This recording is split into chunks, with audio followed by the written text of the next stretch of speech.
নমস্কাৰ বন্ধুসকল, আপোনালোকে চাই আছে SK আছাম। মই SK চৈখনে আপোনালোকৰ ওচৰলৈ এটা নতুন ভিডিঅ' লৈ আহিছোঁ। ভিডিঅ'টো এনেকুৱা ধৰণৰ যে মই আজি এটা যাদু দেখাম। যাদুটো হ'ব মই কেইখনমান ব্লেড খাম আৰু এডাল সূতা খাম। সেই ব্লেড কেইখন আৰু সূতাডালৰ সৈতে মই গিলি দিম। তাৰ পাছত আকৌ সেই ব্লেড কেইখন সূতাডাল এডাল মালাৰ দৰে উলিয়াই দিম ডিঙিৰ ভিতৰৰ পৰা। যদি আপোনালোকে চাই ভিডিঅ'টো ভাল পায় তেন্তে ভিডিঅ'টো লাইক কৰিব আৰু কমেণ্ট কৰিব আৰু ছাবস্ক্ৰাইব কৰিবলৈ নাপাহৰিব আৰু কাষত থকা বেল আইকনটো দবাই দিব, কাৰণ মই এই SK আছাম চেনেলটোত অকল যাদু বা ষ্টেটাছ ভিডিঅ'ই নহয় আৰু বিভিন্ন ধৰণৰ টপিকৰ ওপৰত ভিডিঅ' বনাবলৈ চেষ্টা কৰিম।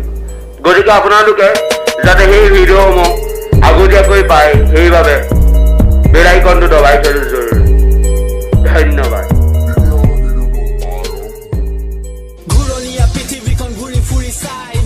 বিচাৰি মই কতো এনেখন ঠাই য'ত বুকুৰ মাজৰে বৰ লুইত বৈ যায়, য'ত বেলি ডুবা লগে লগে দবা কোবাই, পিঠা পোনা পাণ তামোল নে গামোচা শৰাই, দিবা মৰম যিমান পাবা সিমান ঘূৰাই। পূৰ্বাঞ্চলৰ যোনে নাম উজ্বলাই, সাত ভনীৰ ৰাণী মোৰ অসমীয়াই। মোৰ অসমবাসীলৈ মই মৰম যাচিলো, অসমৰে সন্তান হৈ ৰচনা ৰচিলো, মোৰ ৰক্তৰে ভৰা মোৰ গানৰ কলম।